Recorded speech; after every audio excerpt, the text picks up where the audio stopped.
So Ball Guy Show starts right now. Hope you enjoy the show. Make sure you like, share, and subscribe. What's up, everybody? Another episode of the Ball Guy Show featured on Wepa FM. Listen, if you have not downloaded the bilingual internet radio station, you got to do it after this episode. Do it right after this episode. Listen, bilingual music, old school, new school, English, Espanol. You got it. It's on Wepa FM. Shout out to DJ George Ojeda. Shout out to John Pito and all the artists on Wepa FM.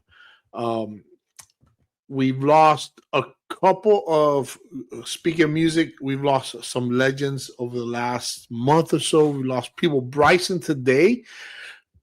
For some of you, he sang the great song A Whole New World from Aladdin.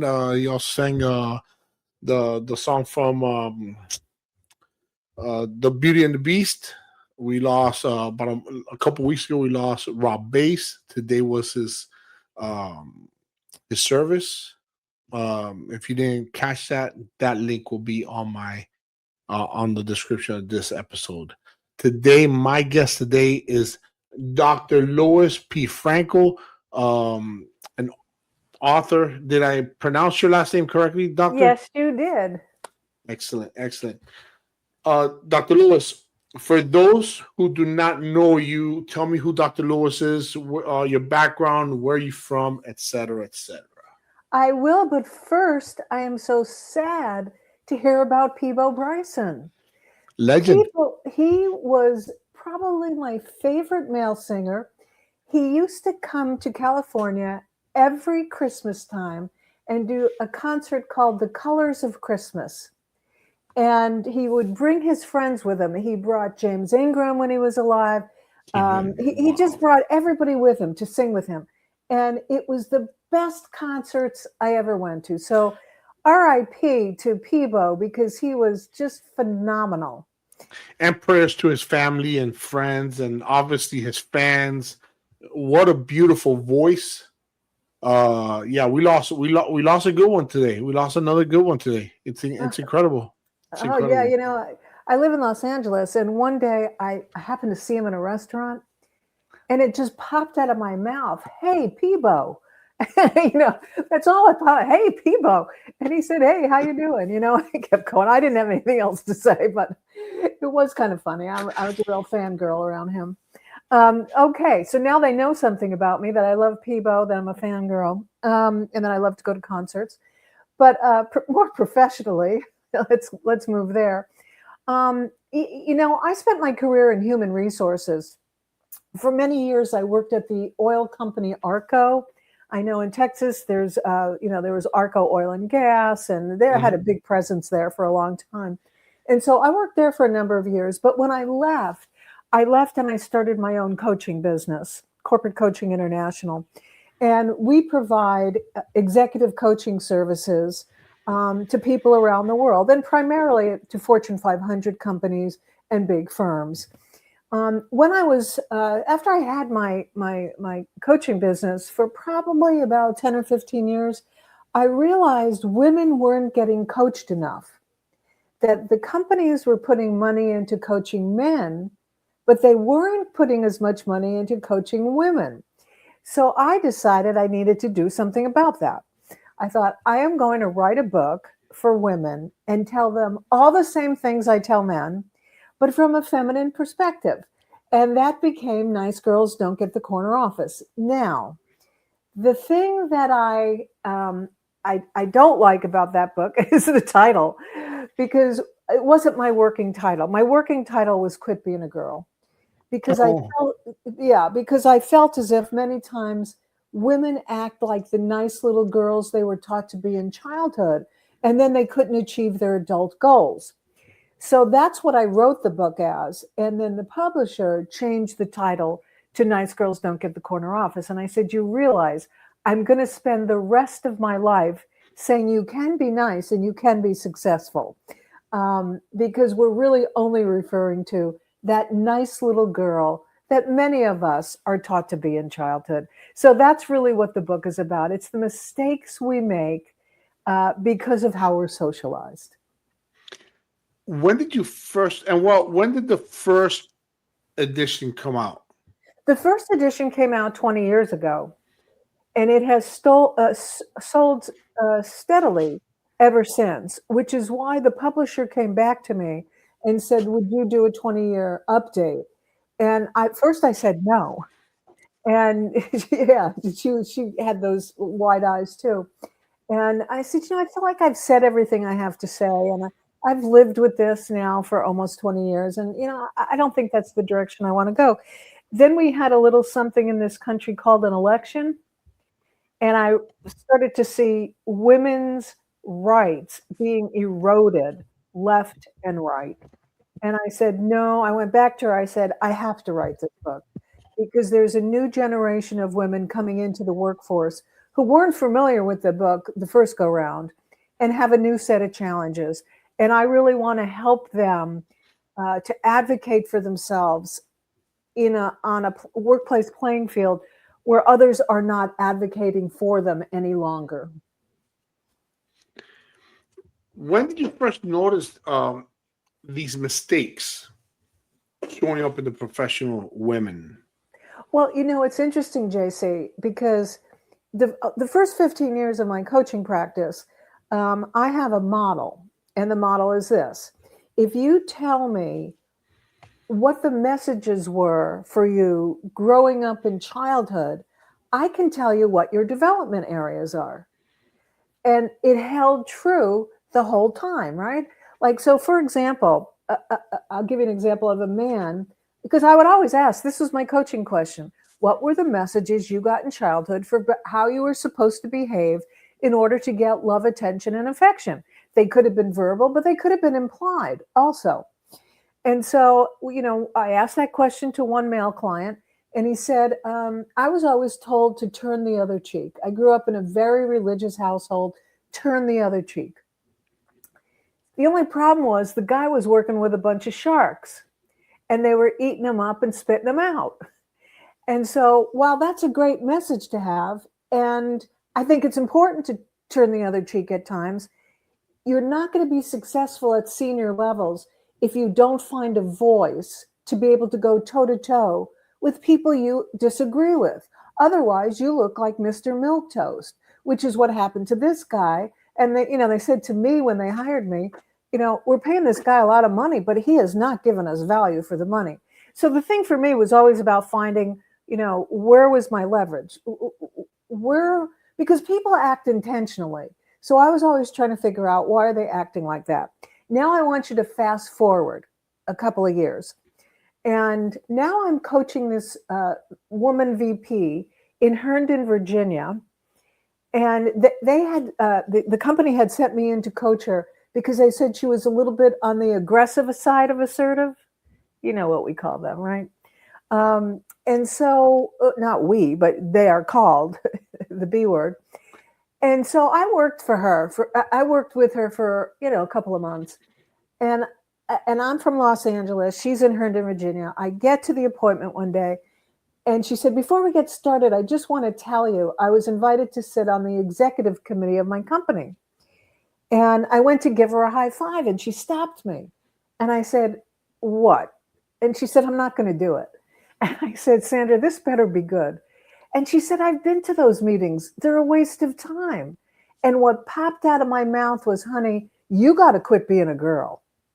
And she knew exactly what I meant, that women will tend to think, if I'm not working hard 150% of the time, I'm not earning my keep.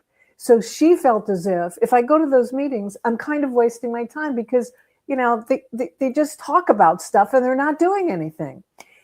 On the plane home from that meeting, I outlined all of what became Nice Girls Don't Get the Corner Office, because I realized I was asking the coaching question, what messages did you get from your parents? But boys and girls also got different messages related to gender.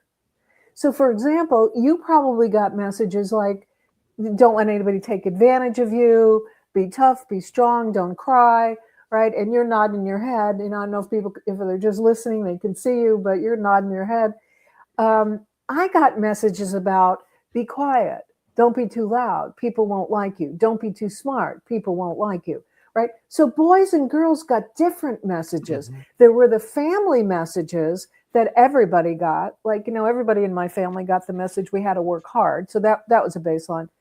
But the boys and the girls got different messages. And so that's what became, that's how Nice Girls Don't Get the Corner Office was born. And Dr. Lois, and also I'm curious also, and I'm sure the answer is yes, but I'm going to ask. Also, I'm assuming depending on race, background, me being Latino, I don't know, but I can't speak for all race, but being Latino, a Latino boy, a Latino growing up growing up as a boy, I was told boys don't cry. Like what you said earlier, that was especially coming in a Hispanic household. Absolutely. That ethnicity plays a part in all this. Now, the opposite is true for Latinas, because I will never forget doing, it was a group of Latinas that were administrative staff in this one organization. And I did a team building with them. And they came up with a great plan for how they could be better utilized. They felt as if they weren't well utilized. And part of it was because of their background and how they communicated in the workplace. But they came up with this great plan. Then I said, okay, the next thing is you're going to go present this to your CEO and you're going to tell him what you want so that you can be more effective. That was a bridge too far for them. And most of that was because of their heritage, was because the girls in Hispanic households, the Latinas, they're given the message, respect authority, right? Be quiet. Yeah, be quiet. Your dad is the king of the household here. And so they, when it came to authority, had a harder time. Same thing with Asian men, to be quite honest. One of my very first clients was an Asian man, and he wouldn't disagree with his boss because he grew up in a culture, you always respect authority. You never let them, lose face. You just always go along with what they say. And his bosses were saying the same thing. I pay him a lot of money, but I don't know what he's thinking. So absolutely, ethnicity plays a part in this. Yeah, and as a matter of fact, that's one thing I love about my wife, and she has never been afraid of saying what's on her mind, and she's Latina. That's one of the things that turned me on about her, and being smart as she is, and she stood up for what she believed in, and she spoke up when she needed to. Let me ask you, JC, did she grow up in a single-parent household by any chance? Her parents were divorced when she was 3. Her mom remarried her stepdad when she was, I think, 9. So yeah, in a way, yes. And then, Yeah, but from 3 to 9, she was with a single mom who was probably doing it all. Oh yeah, her mom, right? Workhorse. Her mom was a workhorse. So she's still alive. She's still with us, but yeah, she was a workhorse. Yeah. So again, look at how childhood plays a part in how successful you may or may not be in the workplace. Because she learned from her mother that women can speak up and must speak up. Now, I'm also going to go out on a limb here, and I'm going to say, and again, this is how we coach people. I'm going to go out on a limb, and I'm going to say, but your wife probably has gotten in trouble at times if she's as opinionated as you say. I mean, she may not be over the top, but many times women who have a voice and have self-confidence, they're hammered down by people who don't think they should have that much confidence. Has she ever experienced that? I'm assuming she has. As a matter of fact, I'm gonna be open. My family didn't like her much because she was never rude. She was never rude. She was never rude. But my wife was never been rude. My wife is actually one of the most polite people you ever. But Mm-hmm. she's not afraid of backing down either. And Right. I always backed her up.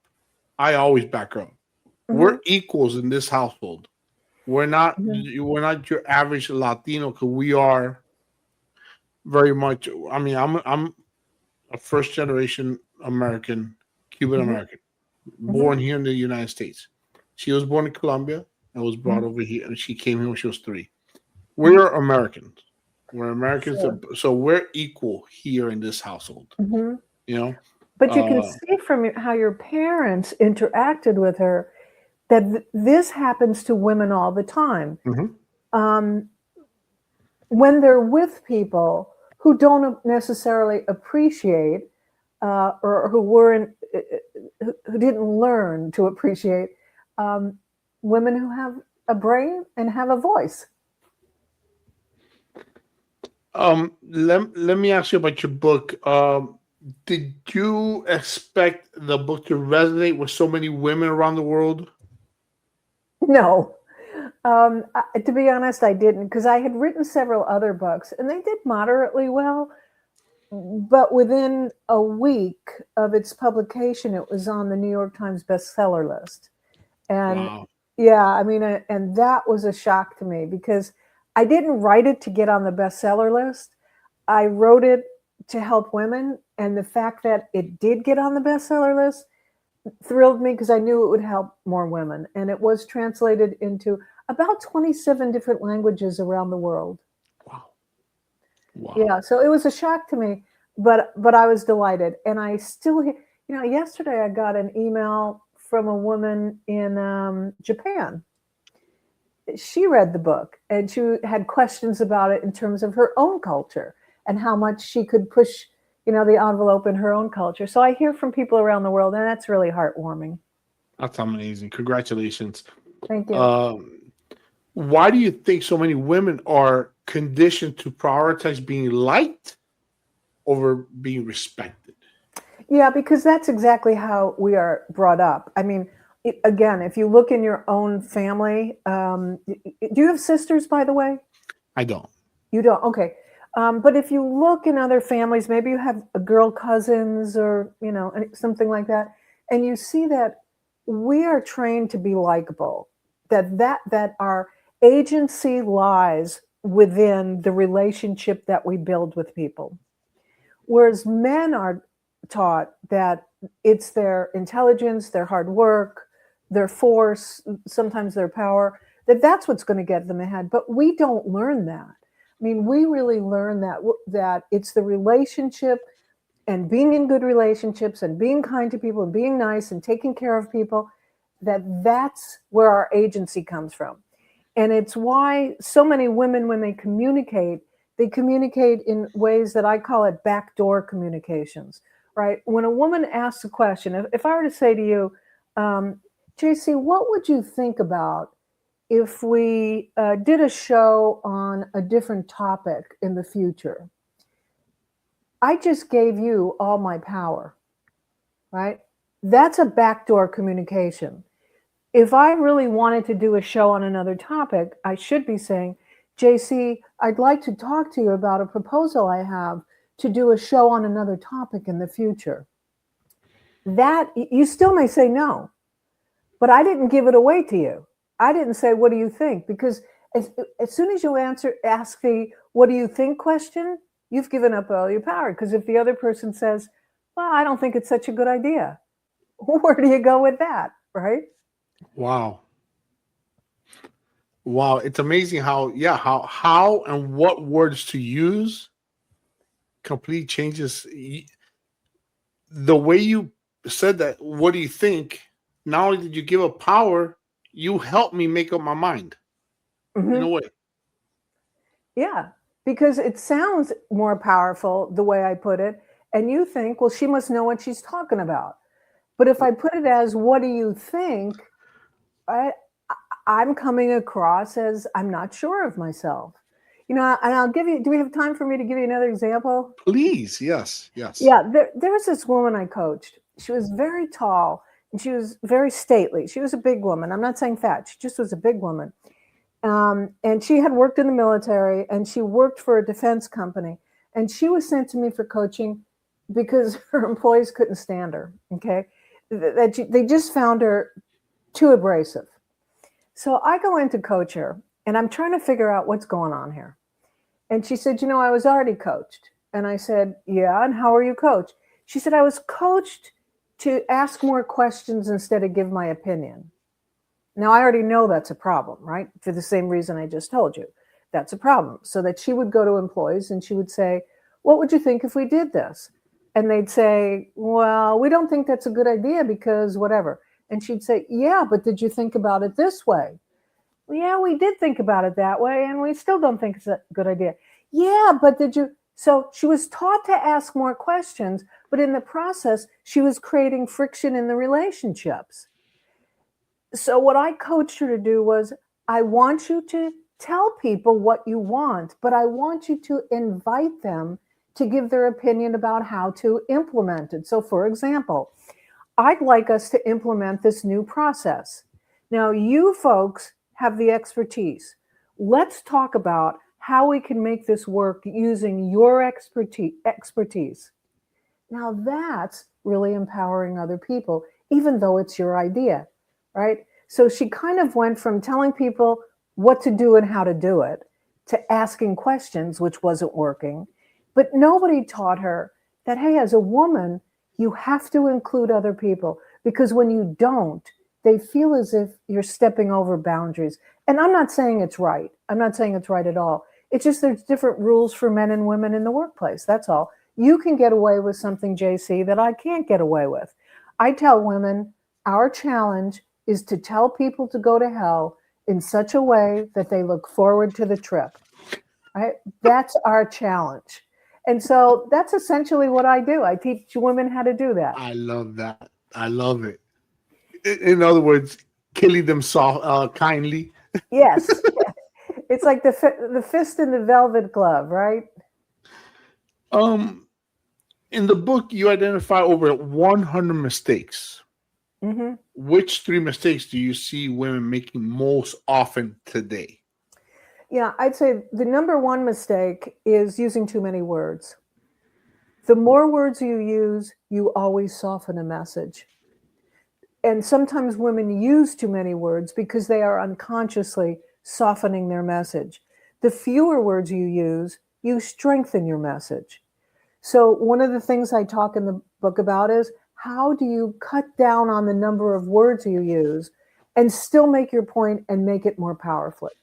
So that's one thing that they do. A second thing they do is ask permission. Men do not ask permission. Men ask forgiveness. Men act, and if somebody doesn't like it, they say, oh, okay, didn't think, that this would be a problem, but since it is, we'll do it differently next time. It's that simple. Women ask permission, and I'm going to give you an example here.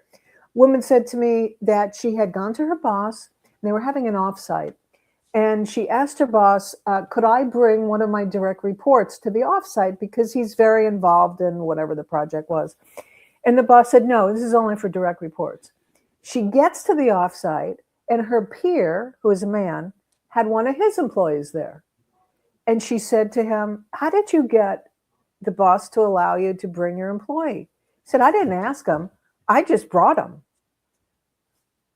That's the difference between a woman and a man. She learned when you ask permission, you're going to get an answer you may not want. Whereas the guy, if the boss didn't like it, he's going to have to let him know because the employee is already here with me.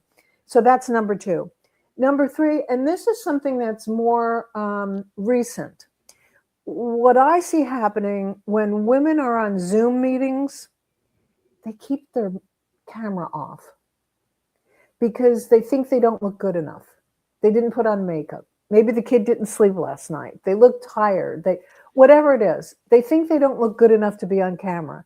And there is a fundamental problem in that, because if you don't have your camera on in a meeting, you are not in the meeting. If you're in a meeting with 15 other people or 10 other people, I don't care if it's 8 other people, and 6 of them have the camera on and 2 of them don't, and you're one of them, you're not in the meeting. You're not anybody to be taken seriously.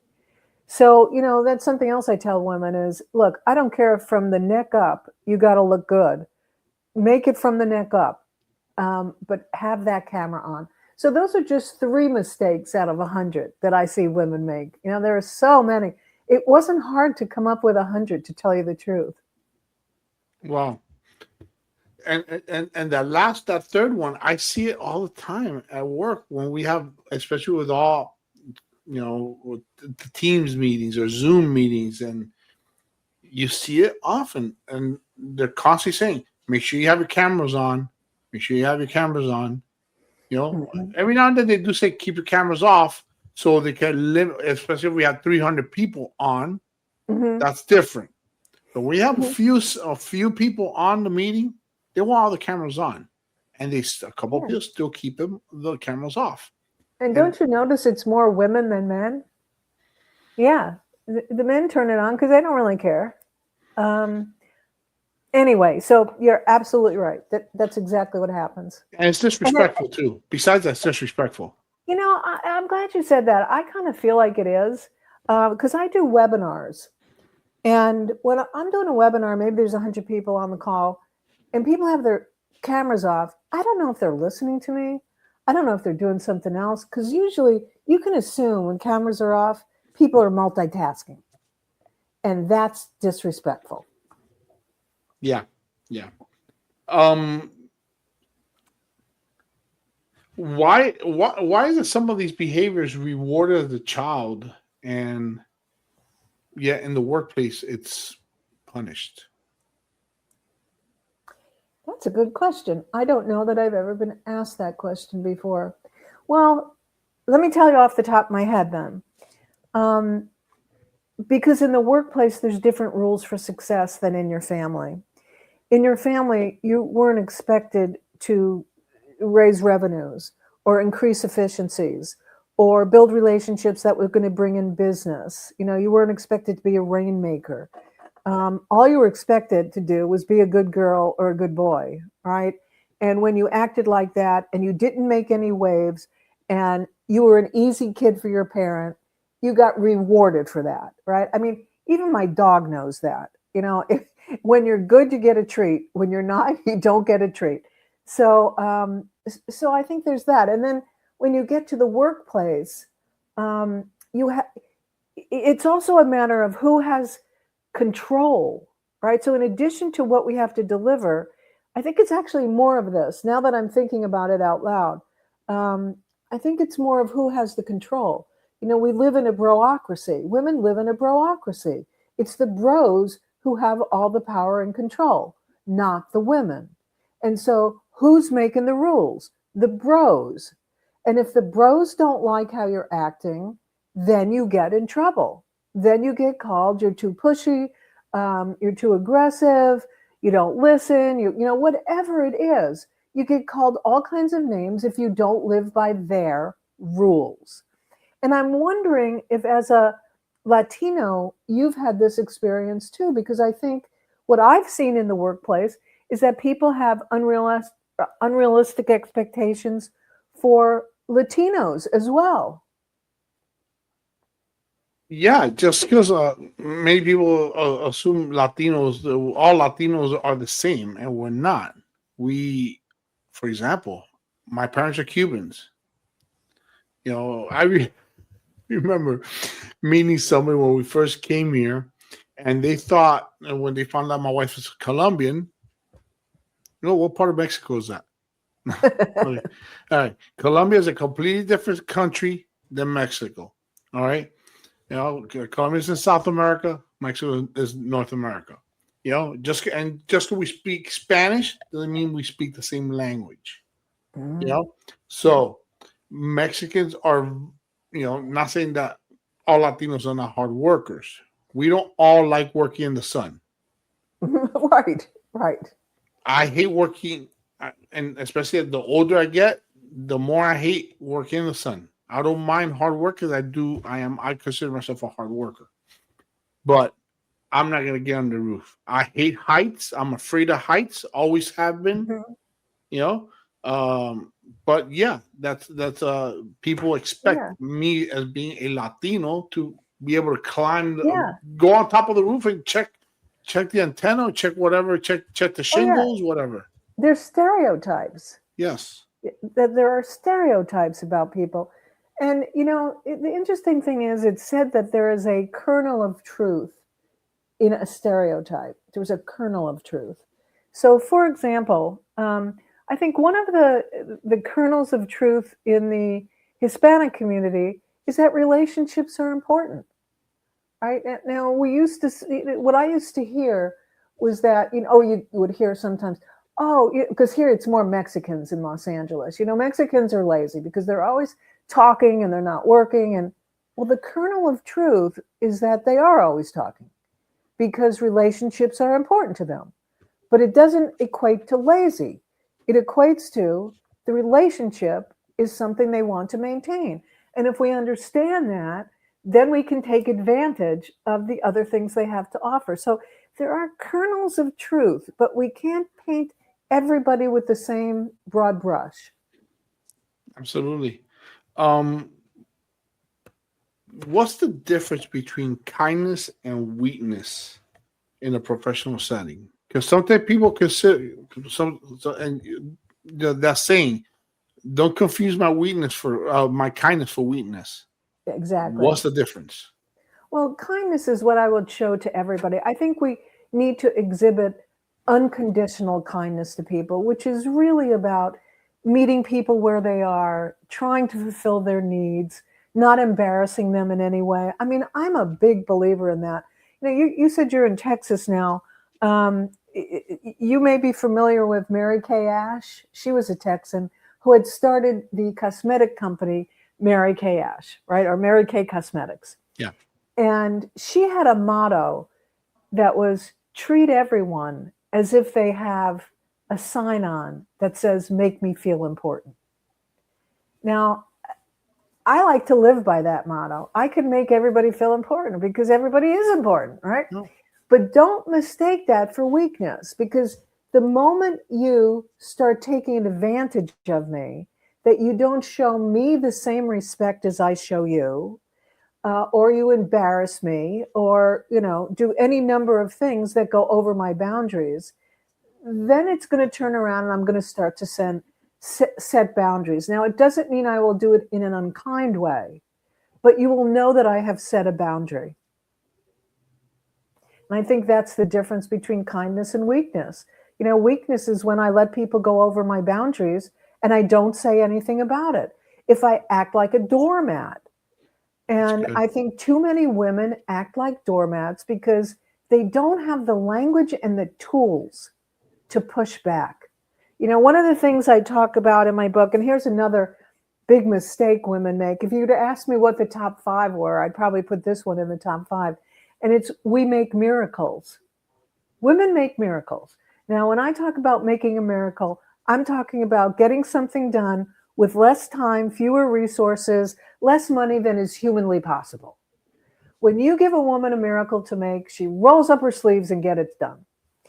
Now, when I ask men, what do you do when your boss asks you to make a miracle? They usually say one of 3 things. The first one is I laugh and I tell them why it's impossible. So they use humor.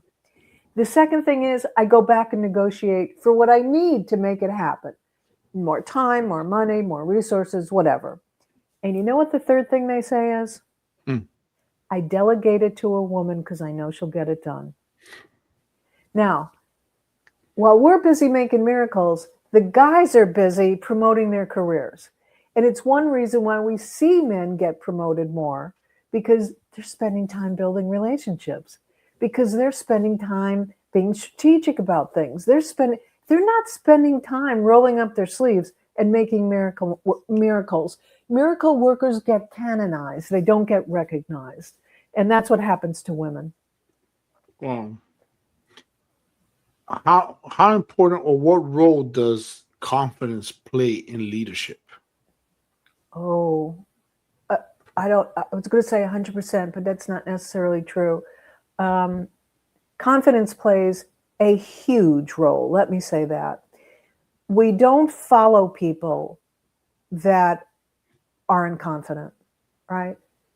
I Mhm. mean, it's like we just don't follow them. On the other hand, I believe that the sine qua non for leadership and followership is emotional intelligence. Now, emotional intelligence is the ability to relate to people, to care about people. The essence of it is self-awareness, self-regulation, self-motivation, empathy, and social skills. Excuse me. And if you don't have those things, you're never going to be a great leader. And so confidence is a big part of it, but it's not all of it. Mm. Let's change gears real quick before I let you go. 'Cause I know you have another something else to get to. Mhm. Has social media changed workplace confidence for better or for better or for worse? Where I think it's for worse. Because what happens with social media is everybody's now comparing themselves with each other, right? Mm. Before, I only had to compare myself with the person in the cubicle next to me. Now I'm comparing myself with everybody on LinkedIn who has the same job title I have, or the same education, or the same whatever. And so I think it's made it much harder in so many ways. And that's why I'm kind of a believer, and we need to be on LinkedIn professionally, um, because it helps us market our brand, who we are. People want to see who we are, where are we educated, what do we do, those kinds of things. But I think when you go much beyond that, you're doing yourself a disservice. I don't think anybody needs to know all that stuff about you, and you don't need to know it about everybody else either. Particularly in places like YouTube and Facebook, where people are showing you what kind of car they drive and what kind of mansion they live in, and it's not necessary. And sometimes that mansion really isn't theirs. Yeah, They're showing off something that's not theirs. yeah, I think that happens a lot of times too. Yes. Now, do younger generations or how do younger generations approach their career growth differently than previous generations? Yeah, today's generation comes in with a sense of entitlement, and I'm not saying that's a bad thing. This is a generation. This is the trophy kids, right? That they they lost a baseball game and they got a trophy for being good sports, right? They got a trophy for doing everything, even if it didn't yield the results that were wanted. And so then they get into the workplace and they think that that their bosses are going to treat them like that, that they're going to like get pats on the back for the least effort. That's not how it works in the workplace. And earlier generations knew that you had to pay your dues, you had to show what you were capable of, you had to build your professional brand. You just had to do all those things. You had to build your skills. um, Young people today just come in and think, well, I'm educated and they're lucky to have me, and I expect that within a few months that'll be recognized, and I'll get a promotion. There are totally unrealistic expectations for this generation, and it's one reason why there was an article I read, I think it was last year, that the number of new hires that get fired in any given period is really huge. Like it was more than a third that new people who come into the workplace, if they're of this younger generation, they get fired because they don't come into work and their bosses aren't going to put up with it. And it's one of the things I talk about in the book. I have a whole chapter. It's called Rookie Mistakes. And it's the mistakes that people make in their first job out of college, because you tend to think you're still in college, right? It's an extension of college. Hey, I was successful in college by arguing with my professor. My professors loved it when I argued because it showed I cared. Your boss is not going to love it when you argue with him, especially in public. Okay. Or you come, in class, you could be sitting there on your phone doing stuff on social media. Your boss is not going to appreciate it if you're not putting in 100% effort. Your boss is not appreciated if you come to work 5 minutes late. I will never forget my first real boss. I came into work on time and he said, Lois, do you realize if you're not here 10 minutes early, you're already late? I never forgot it. And I think today's generation needs to remember that too. Yeah, that's great. I that's always stuck with me. Also, somebody told me the same. On time is late. Yeah. Being early is on time, and being on time is late. Yes, exactly. And it is because, if you walk in on time, you got to unload your stuff. Maybe you go get a cup of coffee, whatever you do. Check your emails before you ever get down to work. Last question. If one woman listening today feels stuck professionally, what would you want her to hear right now? I would want her to hear that you are in charge of your career, no one else. If you're feeling stuck, identify what's keeping you stuck. Is it you? Are you not asking for enough? Did you not go back and get either the education or the training you needed? Are you in a job that you've outgrown and you're staying there?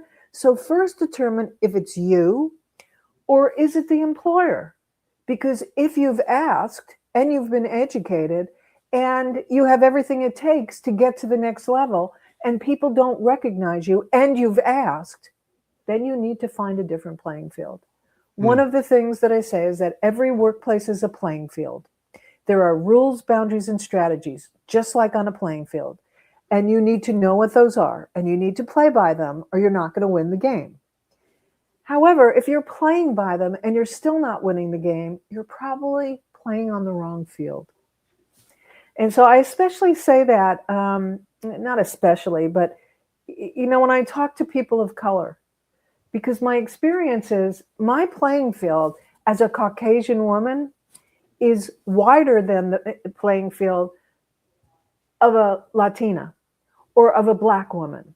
And when I say it's wider, when you think about it, the wider the playing field, the harder it is to go out of bounds, right? When you play